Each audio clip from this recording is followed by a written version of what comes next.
Hey, yeah, I'm really him. Talking my shit like, hey, bitch, I'm really him. Don't believe me? Come and see me. Got 3 wishes from my genie. Now I'm on your local TV. All on tour, got bitches screaming. Say she wanna come and see me when I'm in a local city. I'm like, pause though. Please step aside so they can see me. And I walk up in this bitch like, yeah, I'm really him. Talking my shit like, bitch, I'm really him.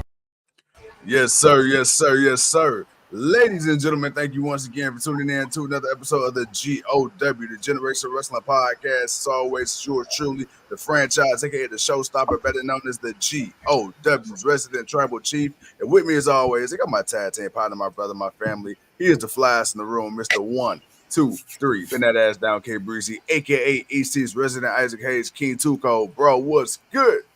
Man, what's good is right now, man, we got the patriarch of the AEW, man, that man, the stepdaddy of the year, Christian, man, you know, doing his thing, talking his talk. But right now, man, we, the generation of wrestling, man, are here with the people on Wednesday Night Block Party, baby. You know what it is, man. Yes, yo, bro, what's good with you? Man, watching a little bit of AEW Dynamite, man. You know, we weren't able to cover AEW last week because of, you know, Mother Nature and the power outages and everything like that. So it felt good, man, to, you know, come on here on a Wednesday night block party, man, and chop it with the people. We've been so busy with SummerSlam and just, you know, life. I didn't realize, brother, in a week from now, bro, we about to lace the boots right back up, get the podcast going, get the liquor flowing, get the alcohol down in the system as we going to be live and direct again for All In, man. And then a couple weeks after that, we got All Out, bro. And then after that, we got something else. No, we got All In, and then we got Bash at Berlin. Yeah. We got All Out. So we got 3 weeks. Straight fucking wrestling pay-per-views. It don't stop, man. It don't stop. It's like every time we get past 1, it's like we got another 3 in the pipeline, man. Like, good God. Dude, I do. I bet it's what we do. Hey, we do it for the people, man. We gotta talk that talk for this thing we call wrestling.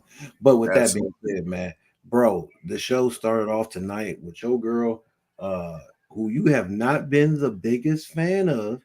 Mercedes Moné going to be getting Shida for the TBS Championship. Not a bad match. I actually thought it was kind of one of her best matches being in AEW. What you think so far? All right, man. So you want my honest opinion? So my honest opinion is this. It was okay. It was okay. I just felt like it was kind of sloppy in the beginning. You very, very much 1-2 steppish.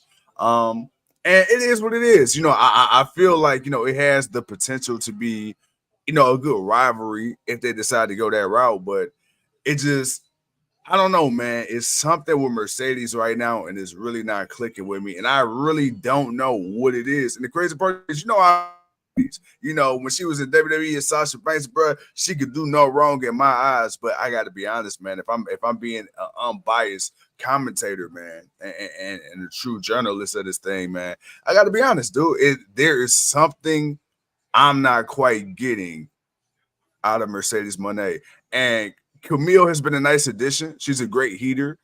She's definitely somebody who adds to that CEO gimmick and everything like that. I'm gonna give it time. I'm gonna be patient. And like I say, tonight was okay. To me, I feel like it wasn't one of Shida's best matches, and we know how great Shida has been in the ring. So I don't know, man. I just need a little bit more out of Mercedes, man. I need a little more. I don't know what that is yet. Okay. And I'm gonna be honest. If I'm really being honest, here goes something that's really gonna shake your boots and ruffle your feathers a little bit. To be fair, with her performance so far in AEW, with all due respect, I don't even think she should be champion right now. And that is no disrespect. I just feel like her performances are being outshadowed by the title. I don't feel like she's had a title-worthy performance outside of Stephanie Vaquer. You know, her and Willow had an okay match. You know, that was what it was. I'm pretty sure her and Britt tear the house down, but she really hasn't done much to me to be like, all right, you know what? I see why you got that title on you, because the promos ain't it. So right. Well, hey, look, I can't say I disagree with what you're saying. You definitely got a strong case in that. And we have said, man, there's been some lackluster, and I think the 3 months of wait, she was still injured. She came back. It was a lot of talking promos. Nothing really coming of them. Nothing really too shocking. Nothing really too, noteworthy. Other than, that could have been better. Right. So yeah, I definitely can understand that. I'm not gonna lie. I don't have a problem with her winning a TBS championship. Being a double champion, maybe not. If that was the case, I think you could have just waited for that, and then you could have had Valkyra. She could have won her title back from Valkyra, and then maybe it could have went from there. But yeah, I'm hoping All In will be a little different. Maybe it'll be a fresh start, fresh revamp for a little bit. Right. Bring something to the rivalry, bring something to the match, and then bring something to her. I bet you never thought of your last time you would see this, man. Not at all.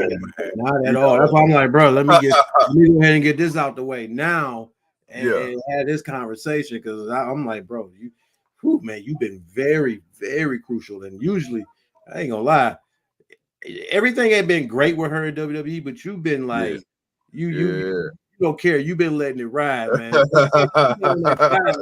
it's like, oh, she in AEW. He's like, you ain't giving her that same love, but in WWE, she could do no wrong, boy. So, I just had to, let me kind of. I do want to address that, because I don't want to make it seem like, because she went to AEW. No, like, I still love her to death. Like, I'm still a huge fan, and I'm glad she's there. Like, I do miss her just as a wrestling personality, and she's a huge name, and she's definitely gonna go down as one of the most impactful women in the business when you look at the whole totality of it. My thing is, I think the one thing in WWE, much like AEW, I feel like AEW's done a better job at presenting certain stars in AEW that WWE didn't do. The one thing that I realized with a character like Mercedes Moné or Sasha Banks back then is that was a character that needed the machine of WWE. Because when you look at a WrestleMania record, not the greatest. But every time she was on the pay-per-view, every time she was in the big feud, her presentation, everything about the way WWE presented Sasha Banks felt big, felt grandiose, came out with the fly gear, with the whole Eddie tributes and everything like that. And then on top of that, she had the women in the ring to push her to that limit. Right now, she hasn't wrestled anybody in AEW that I feel is up to the level of a Charlotte Flair, a Bayley, hell, even a Becky Lynch. So, maybe that's what the Britt Baker is, to kind of bring that up. Yeah, and that's what I'm hoping. Like, so, I just want to put that out there. I didn't want people to think I was switching up on it. No, it's still love. I'm still a number one fan. I'm still part of the Bank fan club. You was switching up on it. You had that switch up, man. Right now, man, as it's going to be Hook versus Jericho for the FTW championship. You know what, man? You over there? You know what you're doing? You sounding like a bad apple right now. I might sound like a bad apple right now, man. I'm just pointing out. Trying to say I'm switching up. Hey, man, I'm just saying, man. It's like it's weird to hear. Yeah. You say what you're saying about this particular person when I've spent the past 4 to 5 years listening to you put over Sasha Banks. Like I said again, she could do no wrong in the eyes of the franchise. But let's be honest. Not to say that you ain't gave her due from time to time. Like, maybe that one what that wasn't good, or that kind of was bad. But it's like 9 times out of 10. It's like, nah, man, franchise, like, nah, that's Sasha Banks, whoop. So I'm like, wow, I'm really taken back by this. No, you're true, but I was the same way with Jon Moxley. Like in WWE, when he was Dean Ambrose, I understood what he meant to the Shield, and I understood like he was solid in WWE. I did not like Dean Ambrose in WWE. I'm sorry. I was not a Dean Ambrose fan. I was a Roman fan. I was a Seth fan. But when he went to AEW, just that was a whole different presentation. That was a whole different side. I love it. Sheamus, same thing. I respect the hell out of Sheamus. Banger after banger after banger. But what did I tell you, bro? I just became a Sheamus fan. So it's like, sometimes, it take a minute to come around. I might have been enamored. I might have been, infatuated. But hey man, look, bro. Hey, we 6 years in this thing. No. You go ahead and highlight that comment that you see there. What's up, Dave? What's up, Earl? We still doing that. Yeah, you highlight that comment right there because Earl know. That's why I'm like Earl. I'm like, man, this is so. I'm just so. This just don't feel right. I don't like this conversation we're having because it's like, man, I'm not here. I'm not I'm thrown off by what I'm hearing. It's like this dude he's speaking with logic. He ain't never speaking with logic. It is never logic with her when it comes to Sasha Banks, man. Like, whoa, who is this dude, man? This is not the franchise. This is not her. This is not the president of the Sasha Banks fan club. This is not this dude. This is not him. I need to find my guy. But no, man. But I'm gonna be the first one to say, when she starts back, having them banger matches, and she starts cutting half decent promos, I'll be the first one to be like, hey, yo, look, there we go. This is what I've been missing from you. But I got to give you that tough love, man. I got to give you that tough love because I feel like if not, I'm gonna lose credibility on the podcast. You've been. Hey boy, you've been a real stepfather in this mother, boy. You've been showing some real tough love, boy. All right, for real. A redheaded stepchild for real, boy. I ain't gonna lie. Hey man, look, hey, brother, the people need it, man. You know how you be the hood at night. Sometimes when the hood chief just got to come out, man, to tell. Hey man, all right, the hood chief and showed up today, man. He showed up and showed. Earl says franchise speaking against Sasha is like someone walking in the room farting and leaving the smell behind. Hey man, look. Hey, look, that's what I'm saying, man. Like I'm really thrown off by this. As right now we got Nicholas and Matthew Jackson, Grown Currency, the AEW World Champions, coming out to defend their tag team titles for the first time since winning them, actually, I believe,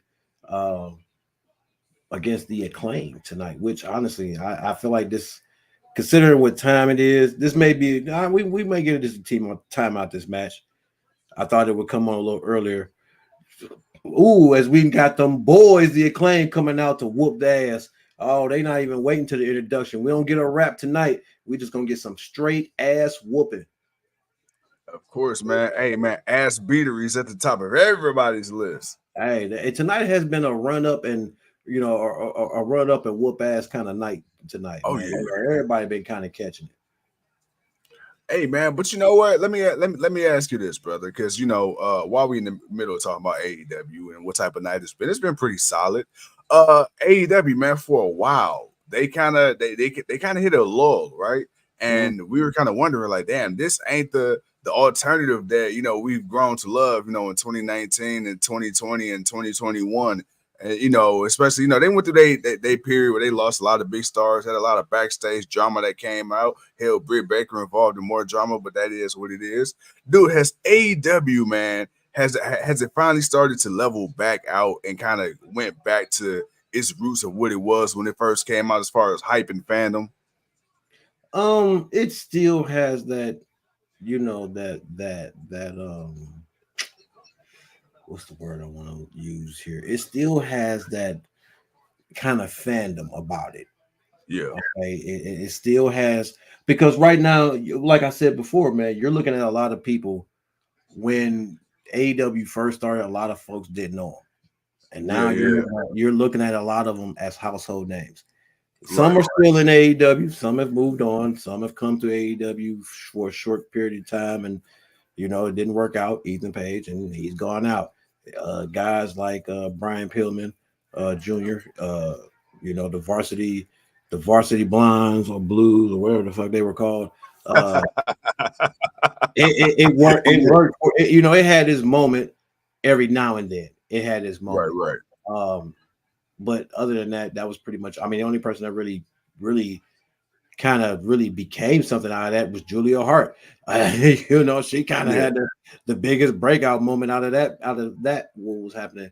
But I do feel like, you know, AEW does keep up with the certain aspect of the wrestling that they do. As far as matches, you know, they constantly giving you matchups. You know, people was like, wow, oh man, I get to see Jay White and Hangman go at it. I get to see, you know, you get to just see kind of a few people you want to see, you know, mix it up. And, you know, there's always one or two good matchups that you're glad that you're watching it. So I do think they have their moments where they might have catered to one or two things a little bit too much.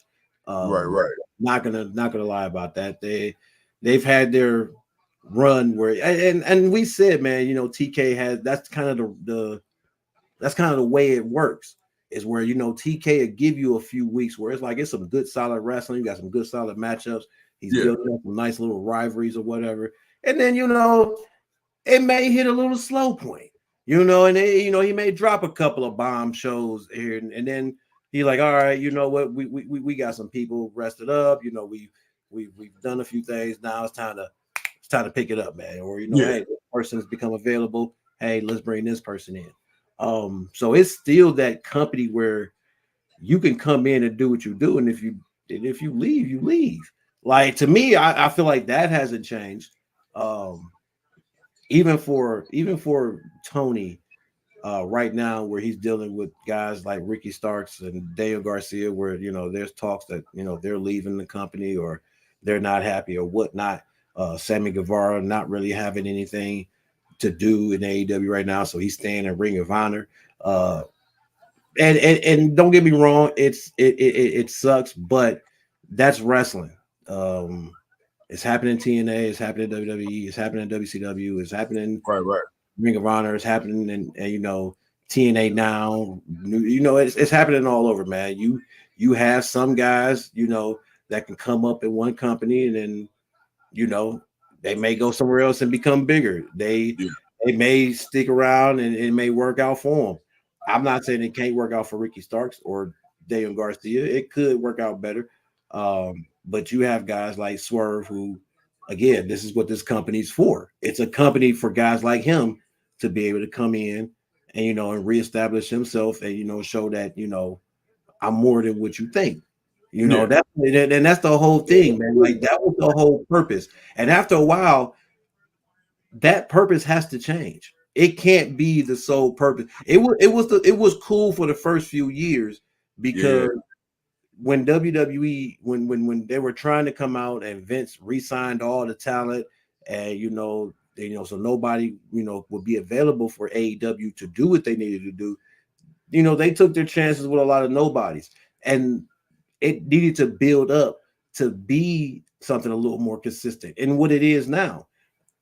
And because of that, I just feel like that, it does have its moments where it's like, but it doesn't need to be what the original mission purpose was. The original purpose was to have an alternative for people. That's still there. The focus of, you know, the WWE side of it, or what's the word I'm missing? I'm a little tongue tied right now, but I really do feel like they need to move on from what somewhat of what the original process was, and that's just, you know, continue to bring in young talent, but establish the talent that you're bringing up. So to see the guys like Orange Cassidy, Darby Allin, MJF, you know, Shida, and all these, you know, to see all these ladies and people that have come up and came in and come up, you know, to continue to establish them, you know, and let them continue to build the company up while also still somehow bringing in new talent, fresh talent, and putting eyes on it. Not everybody's going to do well. You just got to come in and make your mark. And if you stay, you stay. If not, hey, man, you know, there's other companies. And that's the bigger point. Speaking of, you know, making your mark and things like that, the one person that I really, again, when they were in AEW, I really didn't see much in. I've been very vocal. I've been very honest about that. It's been Ethan Page. And right now, at first, I think like a lot of people, when he took the title off of Trick Williams, we was like, what the hell? But the way it happened in such a fuckery way where it was like, all right, you know what? It fits his character. I will say this. WWE slash NXT or NXT slash WWE has done a very great job at utilizing Ethan Page. Sean Spears, he was already there before, so I don't really count him. That kind of is what it is. They've done a great job with a guy like Joe Hendry, even though he's technically still under contract with TNA. He's going to actually be fighting for the championship as well. Joe Hendry's different because he's become a bigger. He's one of those guys that's become bigger on his own outside of WWE. So it's like guys like him. I look at that different because, dude, man, you got so many people. He's got a lot of people hooked. He's got a lot of people hooking, and WWE's taking advantage of it. They're taking advantage of it. That they're doing, but nah, that ain't. I'm not gonna give them credit for Joe Hendry, because he was already that dude before them, and now it's like, oh, we got a chance to snatch up somebody that's doing something on the outside without us. Yeah. Now let me ask you this, man. Do you believe in Joe Hendry? I can't say that I do, man. Wow. Hey, you not doing the clap when he come out? You know, you ain't doing it. I believe in Joe Hendry. Nah. I do. I'm not even gonna lie. I wasn't even feeling that little sing along, man. I felt like that was a reject rock concert, man. The dude was trying to put on. I ain't even gonna lie. I wasn't feeling it. I mean, you know, and I guess he wrestled this week or this past week. Yeah, so I did miss that. So I wanted to see his but yeah, man. No, I mean, I can see what the appeal is for some people, but it does seem a little catchy, but nah, man, I'm not a believer, man.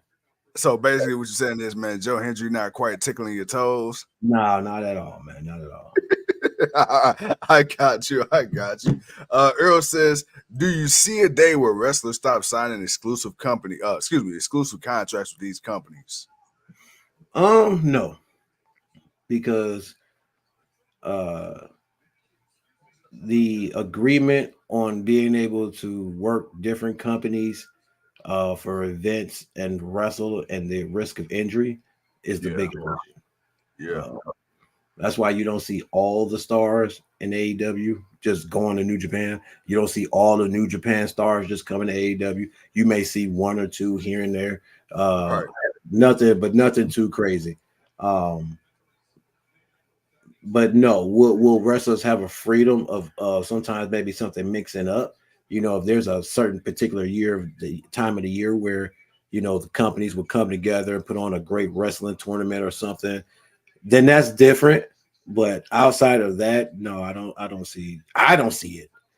Because again, you know, you running the risk of you as a show are promoting one match with a particular person, but that particular person also goes to wrestle someone else and then gets injured. That's in a whole other company. So now you got an issue because now you got to replace the match that you for your own company that you were putting on. So I don't necessarily see that working out in companies' favor, unless that other company is going to, you know, let somebody come across and, you know, to replace that person, like, you know, the value of the name of that match. I don't know if that'll happen.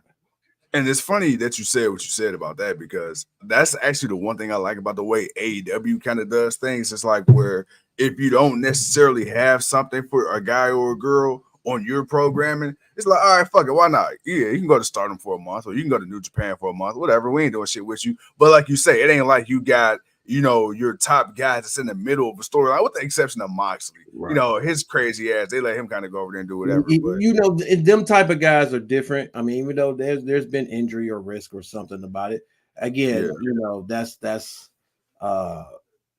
you know, he's been lucky, I think, because he's He's been able to wrestle all these matches. He's been able to wrestle, and we know Moxley don't wrestle a regular match. This dude walks away bleeding every time. So so the fact that he's been able to do it and to sustain it, that's been a positive for him and others. But you know, if Mercedes was wrestling for AEW and went to go wrestle New Japan and got hurt, you know, would that kind of how that you know that kind of aspect? I mean, it might not have been a big deal, you know, but still, you know, that's just you run that risk. And I think, you know, you may get better collaborations with companies, but I doubt if they'll sign guys to just go work wherever they want to work. Yeah, especially when we talk about Mercedes. I know Flawless love this, but you know, certain people have been labeled injury prone. So you know, we can't have you getting hurt, like you said, getting hurt somebody else's company. Then when it's time to be the rest for us, you beat up. That's true too. Yeah, But bro, man, tonight, man, so far, you know, as I'm assuming we are probably not in the main event, but getting close to the main event. What are your thoughts, man, on the card so far tonight, man? Card so far, man. I mean, right now, man, we're a couple of weeks out from All In, you know. So TK's giving us a few, you know, good newsworthy matches. I mean, right now, man, we're watching the Acclaimed versus the Young Bucks for the AEW Tag Team Championships. Swerve wrestling tonight against Willa Yuta. Last week, Bryan Danielson wrestled against Jeff Jarrett, which was actually, you know, old man Jeff. You know, he held in, he kept in. You know, so there were little tidbits and things. MJF, Will Ospreay, and all that stuff. You know, they weren't there tonight, which they didn't need to be there tonight. But MJF is also overseas, so that explains why that is. But I'm assuming they're just going to stay there because next week, I believe Dynamite and Collision is both supposed to be from England. So you know, AEW is giving you that week long, you know, go home show celebration that they always do, which I always like that because they kind of started doing that first before WWE would, you know, whatever city the pay-per-view was in, they would do the Friday night SmackDown before the pay-per-view. Like AEW was doing that. AEW was going to the city that they were having the pay-per-view in and then hosting a show there before the pay-per-view. So it's like, you know, I still expect that type of thing with them. Super kick to Max Caster off the side of the ring. But I'm not mad about what they do. The show's been pretty decent. You know, a few things here and there, just like I say, the little Mariah May little thing, just to further the little story between her and Tony. You know, it's just been little stuff to get you ready and hype for the pay-per-view. So and we still got, like I said, we got a tag team title match now, and we still got Swerve versus Willa Yuta, and we know that's going to be a nice ass match. So it's like TK is still giving you, you know, he's still giving you good quality, nothing too over the top, nothing too crazy, but just something to keep your oohs and ahs there. Earl says a solid 1.8. Well, we know Earl rates different than everybody else. So for those who don't know, Earl's, you know, don't come in, you know, getting at our guy Earl. You know, Earl's the OG. You know, it is what it is. His rating system is a little different, but we get it. That 1.8 is like it would be like a 2.8 for us. You know, almost a 3. Or you know that's what that would be. You know, for us, right. But no, man. Hey, dude. Like I said, I agree with you wholeheartedly, man. Like I said, it's nice, Earl. I can understand why you feel the way you feel, but at the same time, I also feel like tonight was solid. I feel like tonight was solid. I mean, but for Earl, that's a solid. Like that's solid for Earl, and I get it. That's why I'm like for Earl, like that. Like I get what Earl's saying because it is that type of show where. Like for me, I like the show will probably be a 2.7, 2.6. Like I just want between 2.8 because it's like it's not bad. It's a good couple of matches. I like the show. A few little things to further other stories, but nothing too crazy. Because the Darby Allin thing was crazy. It's like okay, that was the Darby Allin beatdown was kind of cool. All right, you know, Jungle Boy, you know, being the asshole he is. Right. and Britt coming out doing what she do to further that story with her and Mercedes.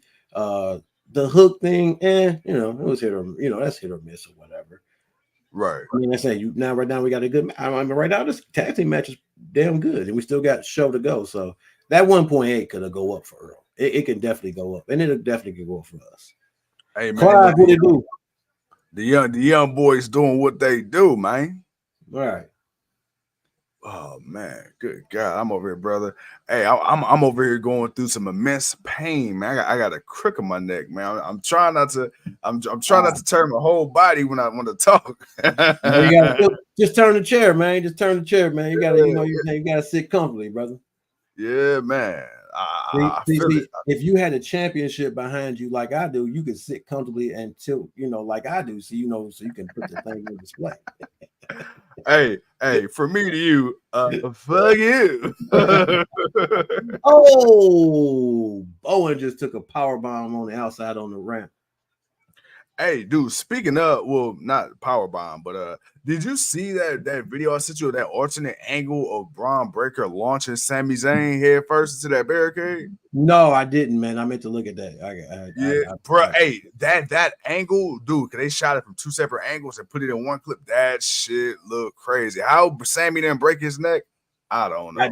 But that was the same thing I said when we saw it live. When we was watching it live, I said, "Yo, how the hell Sami ain't fucked up from that?" Like, dude, the way he got tossed, like his head had to hit that barricade. I'm just hoping it didn't impale his head in, which would have been very bad for him. So the angle of it when they showed it, so Braun threw him and he bounced off the little leather chair, they sit in. So they threw him, he bounced off the chair, then bounced off the chair into the wall. So it kind of like broke his impact a little bit. Still got fucked up. Right. I was about to say, like, that still looked like, they were like, damn, like he got that boy like really good. Earl says, franchise, I'll trade your crick in your neck for both my wrists and the carpal tunnel that comes with them. Well, Earl, I'm sorry about your carpal tunnel. Take some leave. Yeah. Wait a minute, hold on. Dax just came in. Oh shit. Hold on, man. Hey, y'all just screwed them chip. Well, no. Hey, he right. Y'all just came in and just interrupted our tag team title shot. Yeah, man. No. If my boys come in high, they got every reason to be high. You can't be mad. No, you put your damn hands down. You interfered in our match. All right, ain't nobody asked your bald head ass to come out here. What did I? But I called it. I said, give me a triple threat for all in. You did.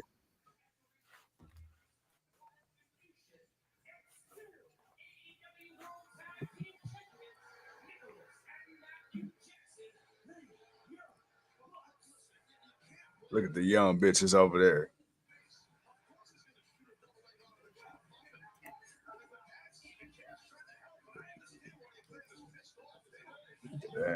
Damn. Dude, this match ain't over because they pinned us. This match over because you hit him. I don't care what the hell he was trying to do to us. Man, look, they over there fucking up the feng shui. That's okay. It'll get announced next week. Oh yeah, you know how this go. Mm-hmm. Oh no, might get announced right now. They go Pierce Jr. It is official. The Acclaimed, I would have no choice but to call FTR the number one contenders. That wasn't a definitive victory in any way, shape, or form. I mean, this issue between the Acclaimed and the Bucks, it hasn't ended yet. And while that may complicate the tag team title picture, I think I have a very simple solution. This Saturday, Collision on TNT, a match between FTR and the Acclaimed, where the winner goes on to All In to face the Young Bucks. Hey, you suck just like Pierce. He said, "Oh, well, it's gonna be a one-on-one match this Saturday, Collision, and the Young Bucks better come out and interfere in that because I want my triple threat tag team title match at All In. Like I want it. Just give it to them. Just go ahead and give it to them. Hey, what you thought? Blood was about to go 1-on-1 with the Undertaker. Was that what you was hoping? Man, look here. I'm just saying, man. I was looking for a 6-man tag team match. But nah, man. But it's you last year you did. I don't think you need to do a second year in a row of the Young Bucks and FTR. Yeah. Just them. Even though we know they can give something, I think you need to add a little something different. The Acclaim is a little something different. Mm-hmm. And they put in the work to where they deserve to be on the show. So for sure. I definitely think you run that mixture of a tag team between those 6. I think something crazy can go down. I think something really, really crazy can happen, and it could really be one of those matches that steal the show. Because it's not like you won't. If you trust the Bucks and you trust FTR and you trust the Acclaim, because everyone loves the Acclaim, I really don't see how you can go wrong with them 3 in a match for the AEW Tag Team Championships on the biggest stage in Wembley at All In. I mean, no. I mean, look, that's absolutely 100. That's absolutely you official like a referee whistle, man. Hey, let me tell you something, brother. Let me tell you something. I don't know what it is, but I just want to say I appreciate you. Hey, man, it is. I appreciate you too, brother. Earl says, man, franchise, I'll trade your crick in your neck for both my wrists and the copper tunnel that comes with them. Yeah, man. Man, I didn't already told Earl, man. So that's all them lonely nights. Clyde says he hopes you feel better.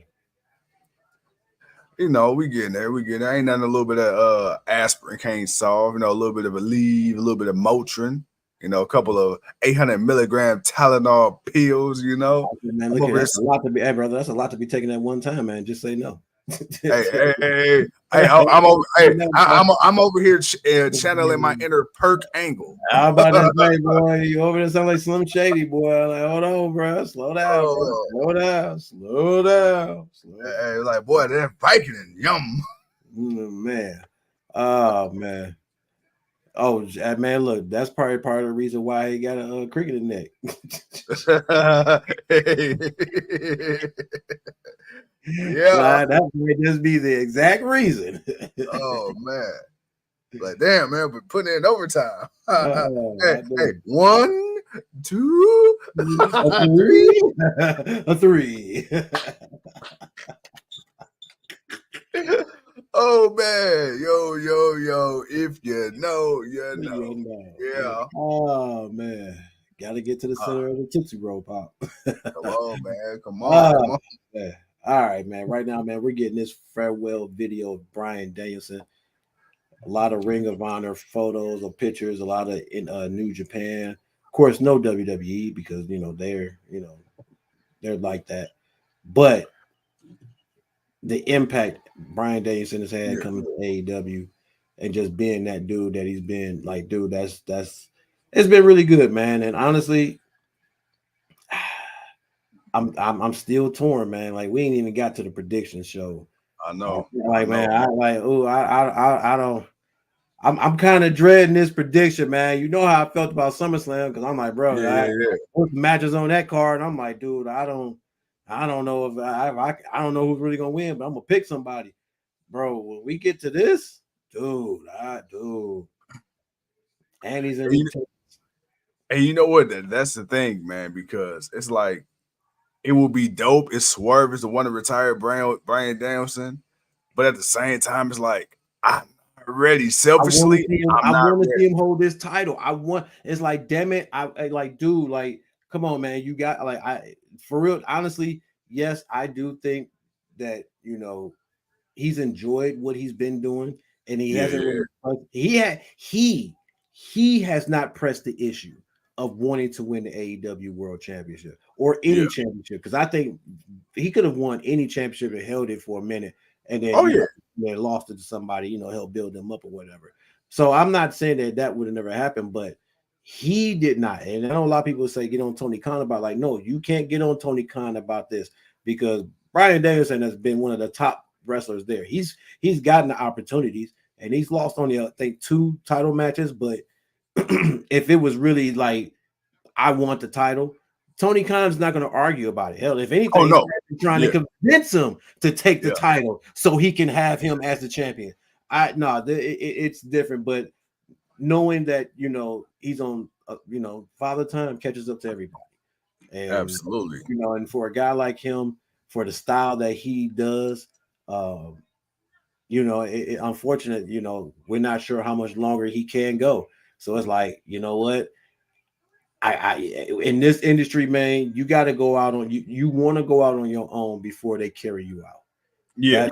That's any wrestler. We felt that way about Sting. He got carried out. We didn't get to see him come back. He had to retire. We thought he would never come back. We thought it was the end. We knew the end was coming, but we thought it would be a different ending. And right. Look what happened years later. My man comes back, and he then finally has that walk off that he deserved, that over his luxurious career from when he started till now. So for a guy like Bryan Danielson, man, who's definitely a small guy that has captured the people, like nobody has captured the people like the Yes Movement. Nobody is. I mean, everybody. Every time he comes out, no matter how many times he comes out, people are ready. They got their ones up, and they are throwing them hands in the air every single time. And yes, when sir. he came to AEW, they were doing it. And even though he couldn't do it, but they were doing it, and they didn't care, and people didn't care. We know who this dude is, man, and we love this dude for who he is and what he does. So I would have, if he had another year in him, sure, but but man, right now, man, I'm liking Swerve as champion. I feel like he needs another. I feel like he needs another defense and another win before he loses it. But and I'm sorry. I know I was gonna say, but I'm not mad because of who he's going up against. Is the only reason I think I could accept it. Just like when I said if Solo was gonna lose to Cody, it better be because of Roman. If it ain't because of Roman, I can't accept it. I accepted it was because of Roman. I can accept this because it's Danielson, even though I don't want to see him lose. I can accept it. Well, I mean, look, I agree. Let me preface this by saying I agree. However, I cannot see Bryan Danielson, unless agreed upon with Swerve. I can't see Danielson being like, you know what? Hey, I gotta take the title off Swerve. Like, even though as fans we want it, I can't see Swerve, especially with the shit he got going on with MJF, possibly. Well, not MJF right now, but Ospreay right now, and you got Hangman. You still got to tie that off. Hangman, that's exactly. So it needs to be Hangman. Yeah, like if anybody's going to take that title off of Swerve, at this point, it's got to be Hangman. If it ain't Ospreay. Well, I don't even want Hangman to take the title off him. I want Swerve to fight Hangman as the champion. You have to finish that story off. Like that was the whole point. The whole point of that rivalry was because Swerve wanted Hangman's opportunity. And he went above and beyond to get that opportunity. And he woke something up in Hangman to where now this dude has come back. And he's going off, he's going bananas and whooping everybody's ass. You saw what he did to Jeff. You saw what he did to Jay Lethal. You saw what he did to other people. So it's like, that's why I kept saying, like, if Bryan Danielson hadn't made it, this was his last thing. I said it's Hangman Page. Hangman Page is the wild card. He's going to win the tournament. You're going to get Swerve versus Hangman for the title at All In. You finish the rivalry because that's a blood rivalry, flat out. That you and I don't think you can go wrong with that as your main event because now there's something more on the line because now they're not both trying to keep the other one from winning the championship or fighting. One is the champion, the guy that needed to prove the most against the guy that he said he wanted his opportunity. Well, now you got the opportunity. They got to finish that off. That's why Hangman's walking around going crazy now. So it's like we got to finish that, and Swerve has to be the champion for it. But I don't want Swerve to lose.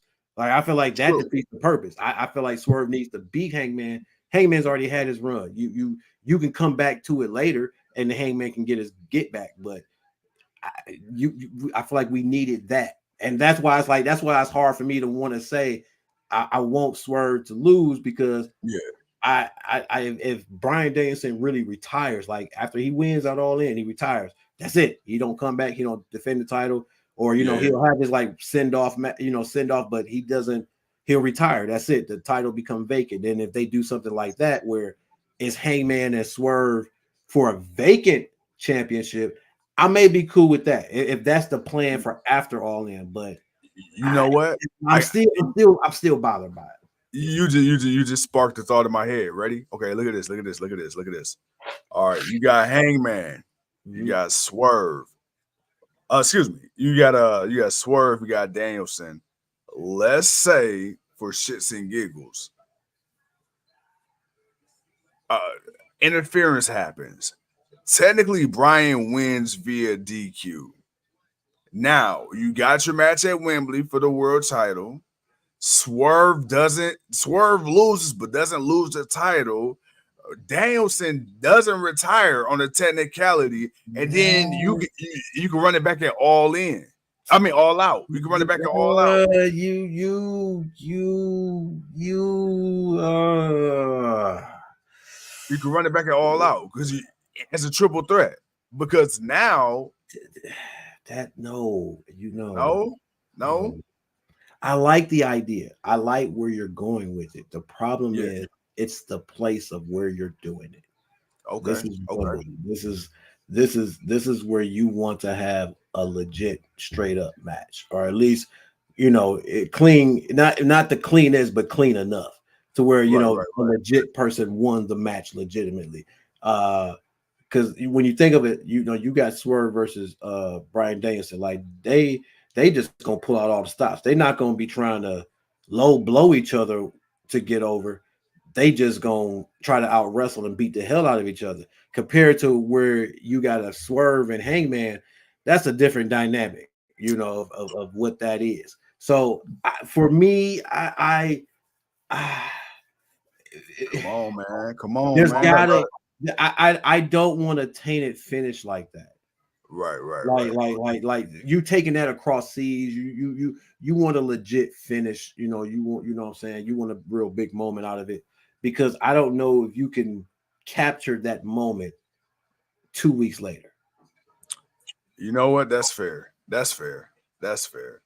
Oh, you know what? I didn't even think of that. Damn, Leo, you son of a gun. How you doing, bro? I'm gonna pull it up. I gotta pull it up. That is smart. I mean, yeah, that could happen too. But that could happen too, because that is happening. But does he need to lose the title just for Bryan Danielson? Yes and no. And that's the thing. Yes and no, man. Yes and no. Like, does he? I understand how the game of wrestling goes. Don't get me wrong. I get it. Danielson retires at Wrestle Dream. I figured, if that's true, then that's different. But hold on. Oh no! I heard that ding ding ding. Oh, don't down. Yeah. No. We good. It was just something trying to update. No. I'm See, busy, I told you, man. That's what my computer be doing. I be in the middle of a good ass conversation, and that shit says updating, and they no, you bet you. Like, no, go away. Hold on. I don't need you doing nothing right now. I'm busy. Talking to the people. Leave me alone. Right now, it's Willa Yuta and Swerve are going really back. Hey, man, damn, nice suplex. German with the feet, with the legs propped up for the angle. But I don't know, man. I'm really torn. Like I know how the game goes. But if Danielson is going to be around, because remember his contract is over, so I'm not sure what the hell he's still working on now. But we'll see, man. We'll just make that decision when we get to the predictions, man. We'll just leave it to that. We're gonna drive ourselves crazy trying to go back and forth on this.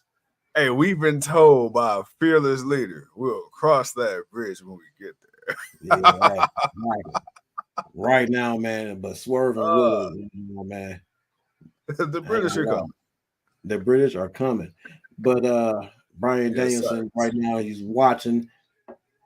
He's trying to coach Yuta to get up. I'm not. Why is he out in the stands and not on ringside? I thought he was supposed to be at the ringside like Nana, like coaching it alone. Instead, my man is in the audience. like he a goddamn peasant and shit. Right, like guess. Like what why is you sitting up there? Well, I guess he is a guest because he ain't under contract. Tony Khan said, I guess so. Like, you can only show up for the, if you're wrestling, sure, but if you ain't wrestling, sit your ass out there with them regular folks. Get your ass in that motherfucker. Get out there. Oh man. House call. Gave him 2 house calls. Hey man, you know what I would love to see? I would love to see a Bryan Danielson Dikembe Mutombo crossover. No. Yes. Yeah. You pick up Spam. You pick up what I'm putting down, home slice. Yeah. All right, come on. Is he about to hit up with another house call? No, he about to give him them Bryan Daniel stamps. East. Hold on. This is the business I like. But this is the business I like. But we need to add this into fucking Will Ospreay's repertoire. He need to stop being fucking scary and use a goddamn Tiger Driver. Oh, he is. You ain't see what he do. You ain't see what MJF did to his boy over in the little clip they show. Oh man, he used it. He used it. It's coming. It's coming. Oh yeah, it's coming at all in. He dropping that. Bet. That's all I need, man. Just beat his ass. Uh-oh. Hey, these two about to break each other. 50,000 people at Wembley Stadium in 2 weeks. Swerve kind of turning heelish. Yeah. But this is what I like about Swerve. He can play both sides. That he's kind of anti kind of hero where you can like him one day, but you can boo him the next. Well, let's be honest. I mean, there's no way he's going to be a face in a possible Bryan Danielson return match. So you might as well be smart and just play the heel. Right. Because you do it so well. Oh, yeah. Leo, like I mentioned that earlier, it's going to be in Wales next week. So all next week, we're going to be overseas for AEW. Aladdin, what's going on, man? Come in and hit the like button. I like come back and listen later. Hey, bro, that's what I'm talking about. What's good, Aladdin? Hey, first of all, that's some love. The fact that you hopped on just to like the shit. Hey, we appreciate that, man. We appreciate it. Shout out to you, Pimpin'. Shout out to you, man. We appreciate it. Yes, sir. Oh, man. Swerve. House call. Ooh, that boy came down to deliver that. Oh, yeah. Swerved and definitely. Oh, yeah. Yeah, I you know what? Hey, Danielson, I appreciate you, my boy. I appreciate you, but yeah, I appreciate you, man. But yeah, I think I'm good. I'm good. Real quick too, did you see? I don't know if you've seen. Danielson just did an interview this past week where he says that he's actually told he will eventually have to have neck surgery again. I believe that. That's why it's like it's kind of. That's why I was like, man, it's like, man, I want him to have it, to say it's almost. Let me turn this down a little bit. It's almost the same feeling that I had for the Hardys. Yeah. That same exact feeling. It's like, okay, man, you this team that you've wrestled in the independents, you went to ECW, you went to WWE. You became these great tag teams along with Edge and Christian and the Dudleys. You've held all these titles. You left those companies. You went to TNA. You won those titles. Y'all went overseas. Your brother went through all the shit. Y'all came back. Y'all went on a tag team title run through all the different companies. You showed back up at WrestleMania and won those tag team titles. And then this company, a brand new company, comes along, and then you get to come to this company and you're the Hardy Boys, and you got the tag team that's pretty much, like I said, the 2.0. People say they're the 2.0 of you, and then we get to the moment and point where we can have the Young Bucks versus the Hardy Boys for tag team gold, and we didn't get it. Now that was more personal circumstance than anything, but it's still that moment of just seeing, like, man, you know what? I want to see them make the history. It's like it's an opportunity. Grab these belts, add to it. Then it's like, all right, man, come on, because that does so much for everything and everybody about the industry and the business and for them. So, like, it's just that feeling of I want to see it, but because again, not knowing this thing would ever come back and be champion, then to see, okay, he won tag team gold and he retired as champion. It's like that was cool. It's like my boy went out on top because right, you never leave wrestling for the as a people that's champion. put in that work. You want the one, you want that for the ones that's put in the work. And Danielson is damn sure put in that work, man. He's that guy.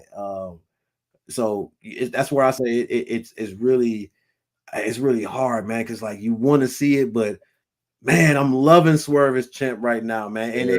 And honestly, the face champ was okay.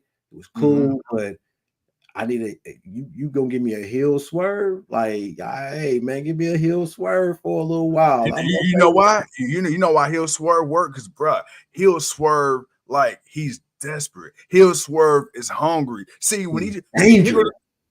See, the thing is, when he's and he even kind of alluded to this, when he played into the crowd, when he kind of let his guard down, bro, like, dude, it was like it wasn't working because that arrogance, bro, like that deviousness, your moveset just ain't hit the same, bro. But when you just that asshole, bro, and you like coming you out tonight, like, bro, this man neck jacked up. He possibly about to retire. He ain't did shit to you. He ain't interfere in your match, and for you to run, go out of your way, full sprint, hit his ass with a house call, and then dip off. Bruh, disrespectful. Hey, that is like a motherfucker. But hey, that's why I say, man, it's hard, man, because I wanna see Swerve retain it, like, because a win over Bryan Danielson is big for him. That's big for him. So it's like, but Danielson winning, one last world title before he actually has to call it quits in wrestling. Because if he's got to have another neck surgery at this point in his career, I don't know if there is a comeback for him to be able to be as good as he once was. I feel like it'll be kind of like the Kurt Angle effect, where Kurt got that last little surgery, but then you seen the effects of that last surgery, and you saw, even though he tried to be Kurt Angle, but there was just something that was missing. I don't want to see that for Bryan Danielson. Like, I don't want to see that at all. Like, if he's got to go and really get this surgery so he can be good for the rest of his life, and can't really wrestle ever no more, then bro, it's like I want him to get it to say he had it, but it's like damn. And hey, will Martin say, damn, man, like, damn, man, come on, man. This sucks, but this is wrestling. This is what it is. Earl says 1.9. That's about after that finish. I'm at like a 2.8. 2.9. So yeah, I feel Earl on that one. Last match was good, but not enough to overcome the rest of the show. I mean, yeah, it was. I mean, but again, we can't get too much to Earl. We got a pay-per-view in a couple of weeks, bro. We got to save the best for the best, man. TK making us pay for this bad boy, so he better put on one hell of a show. So if he's got to keep some tricks in the bag, because we know when TK reaches in that bag, we know TK coming out with something. So look, let's get through these 2 weeks, Earl. And everybody else, let's get through these 2 weeks. We still gonna get some good matchups. We're gonna get little stuff to further everything. We got the final confrontation next week. Hey, I say, man, look, man, we here. Look, we finally got to SummerSlam. All right, it seemed like forever. We finally got there. We got through that. We did what we did there. Now it's all in. Now we're all in. It's time for that. Okay, and then once that happened, it's like, okay, now it's a little bit of a reset. Now we got the rest of the year to get to the Survivor Series and Full Gear, and then we'll start again with Royal Rumble and everything else going forward from there for next year for all the wrestling.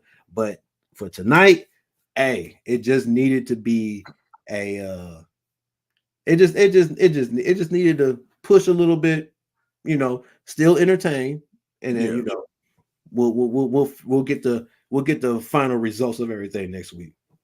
Well, look, man, like I said, I'm not mad. Earl says, no, damn it. I demand a 5.0 from wrestling. You ain't going to get that. Every single night, Earl, every single night. It's got to be a 5.0 wrestling, man. They got to be out there breaking each other's backs and cutting each other open, and boobies got to fall out.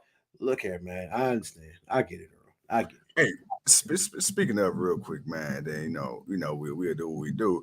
Hey, two things, man. So, well, I want to talk to you off air about something, but I'm gonna preface it with this.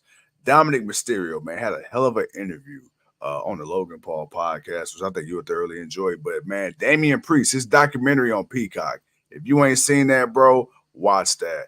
And then with that being said, you and I want to talk to you about something off the air because we ain't done this in a very long time. So I want to talk to you, but I just want to kind of put that flavor in your ear real quick, man. But bro, for sure. But before we wrap up and do what we do, man, anything you want to get to, any final thoughts, any comments, how you want to end this, brother? Clive says I watch it. I watch it for free. The pay-per-view. Oh, okay. Well, shit. Hell yeah, Clive. Shit. Hey, look. Hey, you gotta do what you gotta do. Some of that stuff just don't work for us, man. We tried it. It just don't work. It's like, Hey, you remember when we first started trying to I can say it now. Hey, it's like, man, you had to send that shit match by match. Man, dude, that shit was annoying as hell. And then when it got to the point where it's like we want to react to it while it's going on, it's like, nah, we can't do it this way because this is bad. We gonna be looking dumb, dude. We can't. Bro, hey, we gonna be up to 4:00 in the next morning trying to review this. Oh my God, right? It's like hell no, man. It ain't worth it. So no, we got. Yeah. Earl says we ain't had a 5.0 rating yet this year. I don't know. We had a couple of close ones for sure. We had a couple of close ones. Yeah, we had some close ones. Is that, but if you're talking about TV shows, or we never gonna get a 5.0 TV show. Not at all. You'll never get that. That you'll never get that. You might get a 3.8 on the humble. Right, on the humble. Maybe a 4. A 4. Strong 4. But you'll never get a 5.0 on a TV show. They would have to put a pay-per-view. They would have to literally put pay-per-view matches on one of the main shows. Every match would have to be top notch. Like, oh shit, they doing this match. Oh shit, they doing it. Damn, wait a minute, we watching this for free. Like they would have to. It's like the logic of it would have to make sense because you make so much money on it. Here go to one TV show that I say every year has the closest chance, and I'm not saying it will by any means, but has the closest chance when they do that. When AEW, I can't think of it. What's the show that they do with Arthur Ashe? Grand Slam. Now they've had some fucking classic ass TV shows, but that's again, like you said, that's basically a pay-per-view on free TV. SummerSlam was good. I wouldn't call it a 5. It wasn't a 5. It was a 4. It was a 4 too. It was a high 4. It was up there. It wasn't a 5. SummerSlam wasn't a pure 5. A pure 5 is like no everything flows from the start to the finish. Everything there's no drop in how people view each and everything that goes. Let me ask you perfection. Let me ask you this. All In, like the original All In. I wouldn't give that a 5. It was a high 4, but it wasn't a 5. Okay. I don't think I might have gave it a 5 in the moment, but then again, I was intoxicated. You can't just go off my okay. Let me ask you. I know I gave it a high 4 though for that. What about the first Forbidden Door? And the reason I say that because remember that's when pretty much coming out the pandemic, TK's car got all fucked up, and he literally had to put that car together at the last moment, and every match was hidden. That was still about a 4. Really? Oh God damn you! I can't say like some of those pay-per-views, man. Like Revolution was great, loved it. I wouldn't give it a 5. I might have gave a match a 5. I might have given a particular match a 5, but I have never given really no pay-per-view all 5 pay-per-view because I from perfection every match, even a perfect match, a perfect card. Is where matches you don't expect to be anything. Wow. It's one thing when the matches or the ones you expect to be great, and you know they're going to be great. That's fine. Right. It's the matches you're not supposed to look at. You're supposed to. I'm not supposed to be interested in this match. And then as soon as the bell starts, or whatever happens to keep you interested, whatever, like, oh shit, damn, and then you just end up watching it like, oh shit, that was fucking awesome. Right. Whatever it is, whatever type of match, that's a 5-star show for me. Okay. Everything got the flow. When somebody's coming out to talk, whatever it is you saying, it's got the hit, and it better be some shit with it. And then if it's some shit with it, cool, you good. All right, then then the next day that comes on, that's got to be perfect. Like everything has to make me overreact. Like what is going on tonight, man? What is what is going on with everybody? Everybody's just clicking. Everything is just flowing. Everything's just going. Right. To me, that's what a great pay-per-view. Which WWE pay-per-view is a 5? King Tuco, none. None recently. I cannot give WWE a 5, no pay-per-view. Not even for Triple H. I've given Triple H some high 4s. I've given him some high 4s, but yeah, there's not. I have not seen perfection. I have not seen perfection. That's a 5. Perfection. Everything keeps you glued to what's going on. You don't look away from nothing. You're talking about shit you didn't even think you were supposed to talk about. That's top notch, man. That's top notch. But with that being said, bro. Yes, sir. We didn't talk to the people for over an hour. We have. Man, we got the Friday night block party. We do next week, man. AEW is overseas. We got to get ready for All In. We got to get ready for the All In block party here on the East Side compound, man. Because your boys are back to being live and direct, man, with the people as we sit here and we gonna watch All In. Elliot, what it do, my guy? What it do? What up? But yeah, man, we're just gonna get ready for that, man. And then, like I said, was Bash at the Berlin after that, and then it's All Out after that. So we got quite a few pay-per-views to watch and react and predict on, and hey, we gonna do what it do. But we appreciate y'all for tonight. As always, you could have been anywhere else, but you decided to be here with us, and we thank you for it. Yes, sir. And to our favorite jailbird, Penelope, it is that time of the month. And no, I'm not talking about the red thing. I'm talking about this pay-per-view time. So with that being said, if you feel it in your heart, if you could take something out of your commissary, feel free to send 60 and some change to the GOW so we get them Little Caesars pizza bites. And with that being said, as always, it's yours truly, the franchise. He the king, we the GOW. And before we get out of here, we got some parting words. You are listening to the GOW podcast because we always like to do it with a little yes, sir. Pizza.